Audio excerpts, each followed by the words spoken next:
Okay, everybody, how's it going? Sorry, my voice is a little harsh. I'm just getting over the coronavirus. I will get better soon, though. As always, I have my beer. And what's special about today is my 40th birthday. And as you can see outside, very typical of February 26th, we had some snow come down today. But the good news is it's not going to last long. The snow will be gone in a couple days. And in 3 days, Saturday morning, I and my family am flying to Ocho Rios, Jamaica for our annual family vacation. And I'm going to be doing some videos from there and getting some palm seeds and doing some vlogs. And it's going to be awesome. So I thought for my birthday, had a couple beers at the bar, I would just do hey. I thought I'd do a quick update. So I did a video or two videos on I tried to kill my coconut. Well, I did. So I put it outside in the garage and it was like 35 degrees like every day for like a week. And it was green and just wasn't, it was what it was. So I brought it back inside. You saw, I watered it. I gave it fresh soil, good draining soil, put it back in the house here. And this is just a reflection of these LED lights.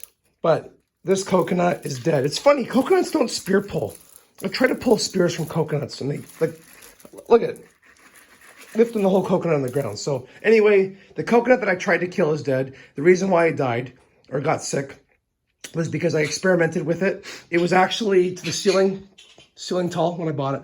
I used pool filter sand, which was drained pretty good. Pool filter sand has to drain, but it also has to trap contaminants. And the bottom of it stayed mucky, like a pool filter. So I ended up getting root rot and it didn't do so well. So it was just an experiment, didn't care. Because coconuts are a dime a dozen. They bring them up here all the time. And I know it's going to sound bad for you guys, but here's the thing. Here's what I have instead. So I have two coconuts. This is going to be funny here to show you. I went to the supermarket. I've done a video on it before. I grab the coconut. I bring it home. I sow it.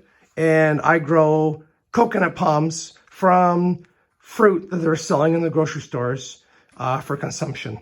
And I if you go back in my records, you'll see how I give advice on which ones to choose and what to do. So we're not going to talk about that today. But, excuse me, one thing we are going to talk about is the difference here. So look at this little guy and look at this guy. These are both the same age. Well, same age since germination. They germinated the same week back in the summer. This guy here, I talked about in another video. What happened was his embryo got damaged from me delidding the top of the coconut, from taking the little lid off. It got a little bit of a nick out of it. And that nick ended up causing this coconut to grow a little funky. As you can see, this weird, hard, crown here. So this is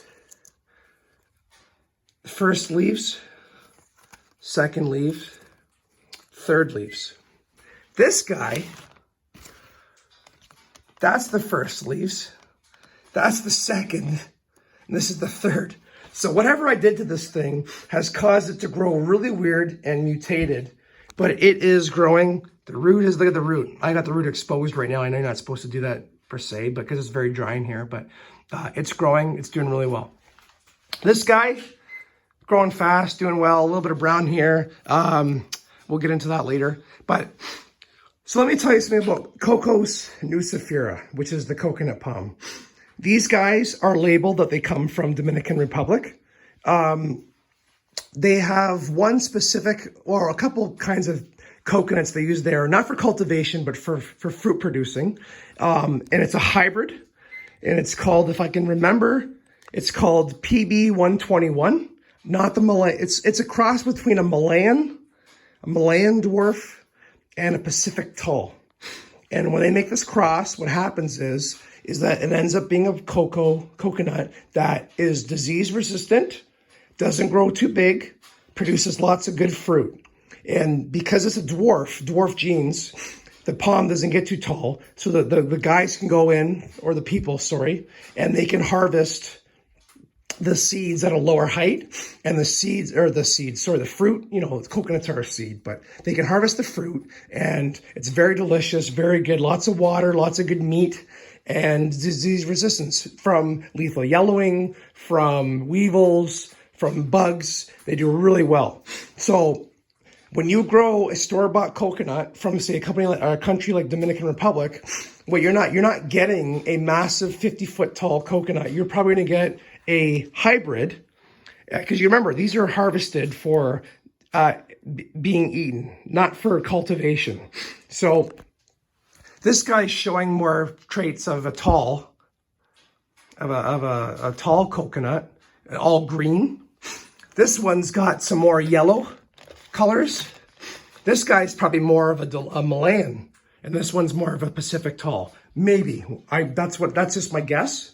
But anyway, they're doing really good. These things grow like weeds. They're in little tiny pots. The coconut takes up the whole pot. So there's just a little bit of roots growing around it. And this spring, when it gets hot, I will replant them. Because I've had issues with coconuts root rotting before as well. Lots of perlite, cocoa. It's funny, the soil is coco coir. So the coconut itself is sitting in its own self of dirt, and it seems to work really well. So this is my birthday vlog. Happy Thursday. Today's Wednesday. Happy Wednesday, everybody. And the next video I will be doing will be next week from Ocho Rios, Jamaica, where I will be showing you guys coconuts and all kinds of neat stuff. So you guys have a great night, and hopefully my voice is back in the next video. See you later. Bye.